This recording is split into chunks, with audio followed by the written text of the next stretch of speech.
On Europe Day 2020, the House of European History and Jean Monnet House are highlighting parts of their permanent exhibitions which reveal the turbulence and triumph of recent European history through objects, images and sound. Crises such as the coronavirus pandemic, which Europe is currently facing, are moments when the project of European integration is particularly at stake. In times of adversity, the European community has had to devise and implement effective political, economic and social answers that reflect its values of solidarity and unity in diversity. In the year when we celebrate the 70th anniversary of the Schuman Declaration, a crucial step in installing peace and prosperity in Europe after the Second World War, what do the EU's recent struggles and achievements tell us about the value of togetherness at a transnational level? The current coronavirus has hit Europe hard. The pandemic has not only been a health emergency, it has had a deep impact through all aspects of society.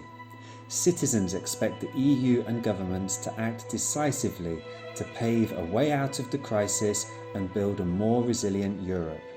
The sovereign debt crisis and the impact of controversial austerity measures and bailouts plunged the EU into one of the worst dilemmas since its creation. These measures were attempts to safeguard the monetary union between very different national economies. The Greek crisis of 2015 almost led to the breakup of the Eurozone. Under the pressure of this crisis, the EU also became the subject of fierce criticism, as objects from the demonstrations in Greece and Oslo exhibited at the House of European History show, and they revealed a passionate debate as reflected in numerous titles of publications on Europe from that period. Is the EU doomed? Why Europe matters? Turbulent and mighty continent. What does Europe want? Rethinking the European Union. The European Union's progressive enlargement did not go unquestioned. There always existed strong feelings among people on whether one country or another country should join or not. In 1973, the European Economic Community went from its 6 original member states to 9. Britain, after France vetoed it twice, Denmark and Ireland all joined. The people of Norway, also a candidate country, voted against membership in a referendum held the preceding year. In 1975, a countrywide debate took place as to whether Great Britain should remain in the EC on its original accession terms. A national referendum of that year saw the British public vote in favour of the union with the European Community. Approximately 40 years later, British citizens made a different choice. In June 2016, the British people decided by referendum that the United Kingdom should leave the European Union. Brexit is a landmark in the history of European unification. Will it encourage a process of further erosion or increase the political coherence of the remaining 27 member states? After 1945, Europe was in ruins, disempowered and divided between two opposing global forces, the United States of America and the Soviet Union. The Cold War plunged Europe into a state of division. Aid provided by the USA was crucial in the reconstruction of Western Europe.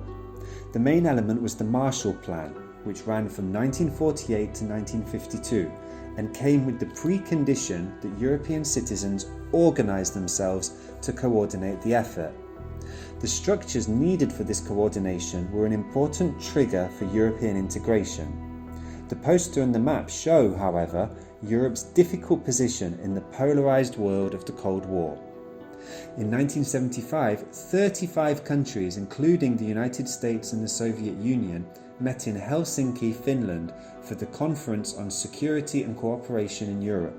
The European Community succeeded in introducing guarantees on human rights, which became a tool used by dissidents against communist rule.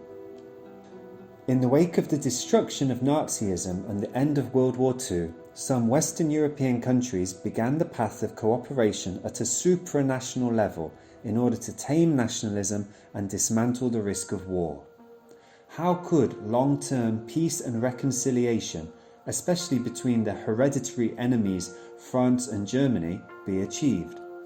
On 9th of May 1950, the French Foreign Minister Robert Schuman invited Germany and other interested European states to place their coal and steel production under the authority of a supranational European institution. This concrete and resolute action on a limited but decisive point was the idea of Jean Monnet. The declaration, drafted by Jean Monnet and his colleagues, shown here as a manuscript in the 9th and final draft, ready to be sent to Robert Schuman, took the audience of journalists greatly by surprise. Newspaper headlines the next day declared the Schuman bombshell, a giant leap in the unknown. The first European community was born. May 9 has become the Day of Europe.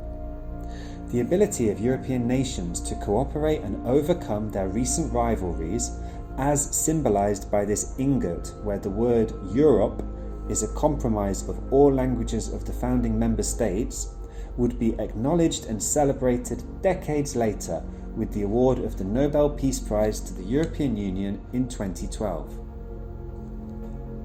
In 1950, the Schuman Declaration stated, "Europe will not be made all at once.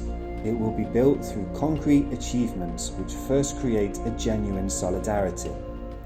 70 years on, as Europe faces the challenges of the coronavirus, we see Europeans in distress, yet helping and supporting each other. We see Europeans separated by borders, yet finding ways to connect. We see Europeans' hope and resilience in times of adversity. In short, we see solidarity in a time of crisis.